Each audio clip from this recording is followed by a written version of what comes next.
ఓం శ్రీ గురుభ్యో నమ. ఓం శ్రీ మాత్రే నమ. జూలై 27 నుంచి డిసెంబర్ 11వ తారీఖు వరకు కూడా శని వక్రగతిలోకి వెళ్ళిపోతున్నాడు. అంటే రెట్రోగ్రేడ్లోకి వెళ్తున్నాడు. శని జూలై 27 ఉదయం పూట 7:50 నుండి ప్రారంభమై వక్రగతి డిసెంబర్ 11వ తారీఖు రాత్రి 12:02 వరకు, అంటే రమారమి 138 రోజుల పాటు శని అదే మీనరాశిలో ఉత్తరాభాద్ర రేవతి నక్షత్రంలో వక్రగతి పొందటం వల్ల మేషాది ద్వాదశ రాశుల వాళ్ళకి ఎలాంటి ఫలితాలు జరగబోతున్నాయి. శని ఆయుష్కారకుడు, అంటే పనులలో ఆలస్యం చేసేవాడు, లేటుగా పనులని ప్రారంభం చేసేవాడు, కొన్ని చికాకులు, గొడవలు, తగాదాలు, ఒక మంచి నిర్ణయాలు. మంచి స్థానంలో ఉంటే శని మంచి నిర్ణయాన్ని ఇస్తాడు. చెడు స్థానంలో ఇస్తే మనకి చెడు నిర్ణయాలు కలిగే అవకాశాలు, ప్రమాదాలు, ఆరోగ్యము, అధిక శ్రమ, డబ్బులు కోల్పోయే అవకాశాలు ఉండటం, వివాదాలు, పరిష్కార మార్గాలు కాకపోవటం. అంటే లైఫ్ స్పాన్ని కూడా రిప్రజెంటివ్ చేసే ప్లానెట్ ఏంటంటే శని. అలానే షష్టమ భావాధిపతి కూడా కుజుడితో పాటు కూడా శని ఉన్నాడు. అలానే వ్యయాధిపతి కూడా శనే. అయితే ఇప్పుడు మనం చెప్పేవి ఏంటంటే గోచారరీత్యా ఫలితాలు. అంటే గోచారరీత్యా ఫలితాల్లో ఈ ఏదైతే 138 రోజుల పాటు శని ప్రభావం వల్ల వృత్తి, ఉద్యోగ, వ్యాపారాలు, ఆరోగ్యము, ప్రమాదాలు, శుభ కార్యక్రమాలు, ఆటంకాలు, మంచి చెడులు ఏ విధంగా ఉన్నాయి, ఎలాంటి ఫలితాలు రాబోతున్నాయో మనం తెలుసుకుందాం. ఇవన్నీ కూడా గోచారరీత్యా చెప్పబడే ఫలితాలు అంటారు. గోచారరీత్యా చెప్పబడే ఫలితాల్లో ఒక జాతకుడికి వాళ్ళ రాశి దగ్గర నుంచి 3వ స్థానంలో శని ఉంటే మంచివాడు, 6వ స్థానంలో ఉంటే శని ఉంటే మంచివాడు, 11వ స్థానంలో శని మంచివాడు అవుతాడు. మరి వివిధ ద్వాదశ రాశుల వాళ్ళకి ఎలాంటి ఫలితాలు జరగబోతున్నాయి? ఎల్లాటి శని, అర్ధాష్టమ శని, అలానే అష్టమ శని, కంటక లేదా పొంగు శని, జన్మశని, ద్వితీయ స్థానంలో శని, వ్యయ స్థానంలో శని, దాన్ని ఎల్నాటి శని అంటారు. అంటే శని యొక్క ప్రభావం ఏ విధంగా ఉండబోతుంది, ఎలాంటి పరిహారాలు చేసుకోవాలి, ఎలాంటి పరిహారాలు, ఎలాంటి నిర్ణయాలు తీసుకోవడం వల్ల మనకి మంచి జరగబోతుంది అనే విషయాలన్నీ కూడా ఒకసారి మనం తెలుసుకుందాం. తెలుసుకునే ముందు ద్వాదశ రాశుల వాళ్ళందరికీ కూడా ఎలాంటి ఫలితాలు జరగబోతున్నాయో తెలుసుకుందాం, ఎలాంటి పరిహారాలు చేయాలో తెలుసుకుందాం. ధనస్సు రాశి వారికి శని యొక్క ప్రభావం ఏ విధంగా ఉండబోతుంది? ధనుస్సు రాశి వారికి శని యొక్క ప్రభావం గతంలో ఉన్న పెండింగ్ పనులన్నీ ఏవైతే ఉంటే సకాలంలో పూర్తి కావటం, స్త్రీ సౌఖ్యము, సుఖము, సంతోషము, విదేశాలకు వెళ్ళటం, బుద్ధిబలంతో ముందుకు వెళ్ళటం, సంఘంలో గౌరవాన్ని బాగా పొందటం, భూమి, గృహాలు, వాహనాలు, యంత్రాలు కొను ప్రయత్నాలు చేయటం, వృత్తి వ్యాపారాల యందు సుఖము, భూలాభము, ఆరోగ్యము, ఆనందం కలగటం, వివాహ శుభ కార్యక్రమాలు అనుకూలించటం, ఆర్థిక పరంగా అనుకూలంగా ఉండటం, అన్నదమ్ముల మధ్యలో గొడవలు తగ్గుతుంటాయి, కోర్టు సమస్యల పరిష్కారం కావటం, ప్రతి పనిలో కూడా శని యొక్క ప్రభావం వల్ల మంచి జరగటం, అలానే ఆరోగ్యం గతం కంటే కూడా మెరుగైన ఫలితాలు రావటం ఒకటి, అలానే అన్నదమ్ముల మధ్య, అక్క చెల్లెల మధ్యలో సఖ్యత బాగా పెరగటం, ప్రతి విధానంలో కూడా కొంత విజయం సాధించే అవకాశాలు బాగా ఎక్కువ ఉంటాయి. విదేశాలకు వెళ్ళే అవకాశాలు మెండుగా ఉంటాయి. అంటే కంపెనీ త్రూ వెళ్ళొచ్చు, విదేశాలకు చూడటానికి వెళ్ళొచ్చు, అలానే అక్కడ చదువుకోవటానికి కూడా విద్యార్థులు ఎడ్యుకేషన్ పరంగా కూడా ముందుకు వెళ్ళే అవకాశాలు ఎక్కువ ఉంటాయి. సుఖంగా, హ్యాపీగా, లగ్జరీగా వాహనాలు కొనుగోలు చేయటం, గృహ ఉపకరణ వస్తువులు కూడా వీళ్ళు కొనుగోలు చేసే అవకాశాలు ఎక్కువ ఉంటాయి.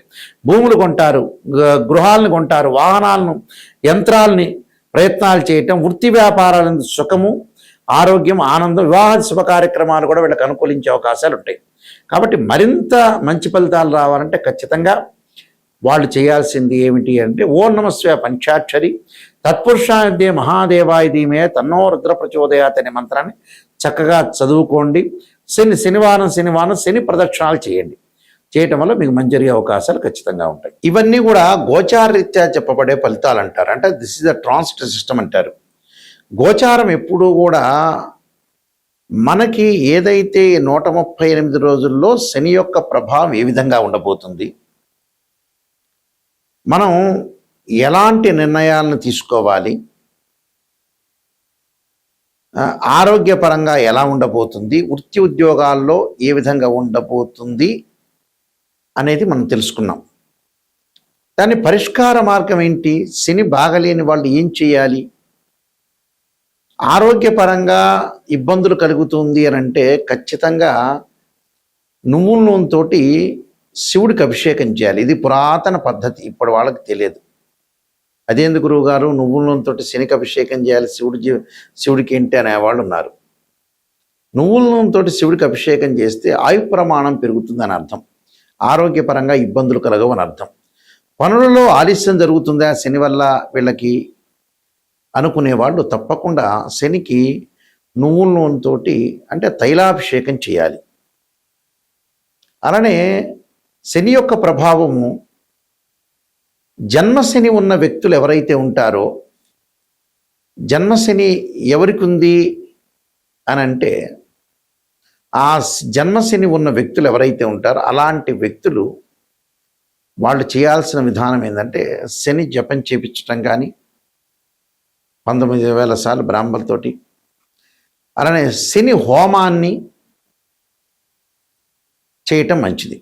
అలానే ద్వితీయ స్థానంలో శని ఉన్నారనుకోండి, ఉదాహరణకి ద్వితీయ స్థానం వాళ్ళ రాశిరీత్యా ద్వితీయ స్థానంలో శని ఉంటే తప్పకుండా శని హోమాన్ని, శనికి పంచామృతాలతోనే కాకుండా పండరసంతో చెరుకు రసంతో కూడా శనికి అభిషేకం చేయాలి. ఖర్చులు అధికమవుతున్నాయి, సంపాదన శ్రమకు తగ్గట్టు ఫలితం లేదు, మాకు శని వ్యయ స్థానంలో ఉన్నాడు, ఖర్చులు బాగా పెరిగిపోతున్నాయి అనే వ్యక్తులు తప్పకుండా వాళ్ళు శనికి అంటే ఒక నలుపు శివలింగం ఉంటుంది, బ్లాక్ స్టోన్ శివలింగం, దానికి అభిషేకం చేయాలి. రుద్రాభిషేకం చేయటం వల్ల వాళ్ళు ఏదైతే అనుకుంటున్నారో ఆ పనులన్నీ కూడా జరుగుతాయి, ధనపరంగా ఇబ్బందులు కలగకుండా కూడా ఉంటుంది. అలానే అష్టమ స్థానంలో శని ఉన్న వ్యక్తులు కూడా శివుడికి పంచామృతము, పండ్లరసము, చెరుకు రసము, అలానే నువ్వుల నూనెతో అభిషేకం చేయాలి. చతుర్థ స్థానంలో అంటే అర్ధాష్టమ శని ఉన్న వ్యక్తులు తప్పకుండా వాళ్ళు శనికి సంబంధించిన అభిషేకాలు, శనికి సంబంధించిన కవచము, శని స్తోత్ర పారాయణాలు, శని జపము ఇలాంటివి చేసుకోవడం చాలా మంచిది. అలానే కంటక లేదా పొంగు శని అంటారు, వృత్తిపరంగా ఇబ్బందులు కలుగుతుంటాయి వాళ్ళకి.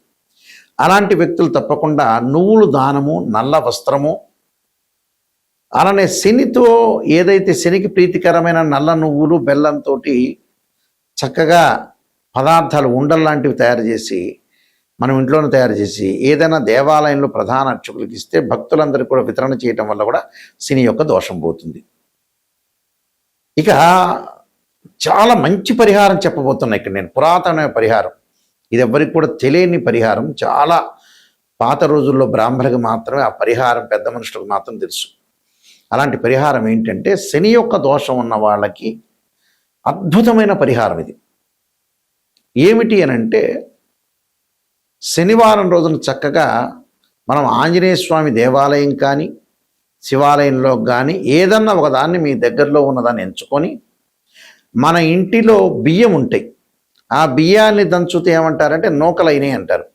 ఆ నూకలు, అలానే నల్ల నువ్వులు అంటే ఒక చెంచా నూకలు, ఒక చెంచా వచ్చేటప్పటికల్లా నల్ల నువ్వులు, ఒక చెంచా పంచదార, చక్కెర, అది వేసుకొని ఒక చిన్న పొట్టం లాంటిది మనం కట్టుకొని ఒక కవర్లో కానీ ఒక ప్యాకెట్లో కానీ పెట్టుకొని ఈ శివాలయంలో కానీ ఆంజనేయ స్వామి దేవాలయంలో ఒక 21 సార్లు ప్రదర్శన చేయాలి.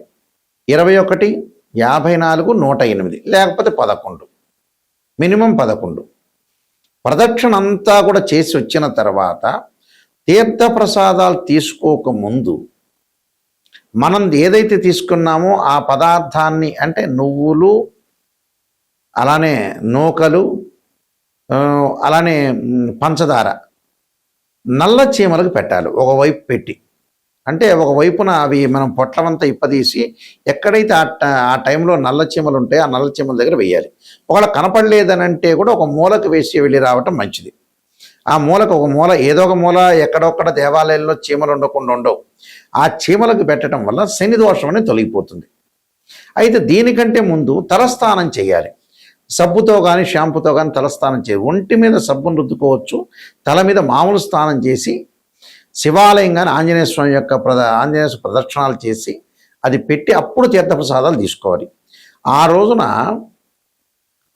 మీరు ఓం నమః శివాయ పంచాక్షరి చేయాలి. ఆ రోజున ఉపవాసం ఉండి చక్కగా అల్పాహారాన్ని భుజించి ఉదయం సాయంత్రం ఉప్మా లాంటివి అలానే అల్పాహారాన్ని భుజించి ఓం నమః శివాయ పంచాక్షరి చేసుకోవటం వల్ల శని యొక్క దోషం పటాపంచలు అవుతుంది.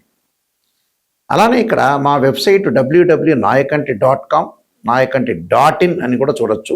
నేను కాలసర్పయోగము, కాలసర్పయోగ చంద్రిక, రాహుకేతులు, ఛాయాగ్రహాలు, పుత్రగణపతి వ్రతము, స్వప్నశాస్త్రము, అలానే బృహత్ పరిహార సింధురు, నవగ్రహ దోషాలకి ద్వాదశ మహావిద్యల యొక్క స్తోత్ర పారణాలు, అలానే వివాహ మార్తాండము, జాతక Chandrika, production of astrology, transit of results, ఇలాంటి సర్వదేవతా గోత్రపులు పార్ట్ 1 పార్ట్ 2 ఇలాంటి పుస్తకాలన్నీ రాశాము. మేము వంశపారంపర్యంగా చెప్తూ ఉంటాం. మా నాన్నగారు కూడా ప్రధాన పురోహితులుగా పనిచేశారు శ్రీశైలంలో. అలానే వారు కూడా ఇంటర్నేషనల్ ఆస్ట్రాలజీ మెంబర్స్ వాళ్ళు కూడా. అయితే ఈ వంశపారంపర్యంగా మేము చెబుతున్నాము. ఎందుకంటే ఎప్పుడైనా మీకు ఒక సలహా ఏమిటి అంటే, ఒక జాతకాన్ని ఆస్ట్రాలజీని అప్రోచ్ అయినప్పుడు నిజం తెలుసుకోండి. మమ్మల్నే కాదు ఎవరిని ఆస్ట్రాలజీని అప్రోచ్ అయినా నెగిటివ్ ఫస్ట్ తెలుసుకోండి. నెగిటివ్ని పాజిటివ్ చేసుకోవటం ఎలా, అదే పాయింట్. అసలు ప్రపంచాన్ని నడిపించే పాయింట్ అదే. భగవంతుడి కంటే ముఖ్యమైన పాయింట్ అదే. మనలో లోపాలని మనం సవరణ చేసుకొని ముందుకెళ్తేనే నెంబర్ 1 సూపర్ స్టార్లు అయ్యేది. స్త్రీయ లోపం మెరుగుట పెద్ద విద్య, లోపం ఎరిగిన వాడే పూర్ణవుతాట. నెగిటివ్ని మనం పాజిటివ్ చేసుకుని ఓవర్కమ్ చేస్తే మన జీవితం బాగుపడినట్టే. ఆ విషయాలన్నీ కూడా మీరు గుర్తుపెట్టుకోండి. ఈ పుస్తకాలన్నీ కూడా రాజమండ్రిలో కోటగుమ్మంలో మోహన్ పబ్లికేషన్ వారి దగ్గర దొరుకుతాయి. ఈ పుస్తకాలు నా దగ్గర కూడా లభ్యమవుతాయి. ఆ స్క్రీన్ మీద స్క్రోలింగ్ అవుతున్న నెంబర్ ఉంటుంది, నా నెంబర్కి కాల్ చేయొచ్చు. నిజాన్ని తెలుసుకునే వాళ్ళు మాత్రమే నాకు ఫోన్ చేయండి. మీ అందరికీ కూడా శ్రీ పరమేశ్వరి యొక్క కరుణాకటాక్షం ఉండాలని ఆశిస్తూ సర్వే జనా సుఖినో భవంతు.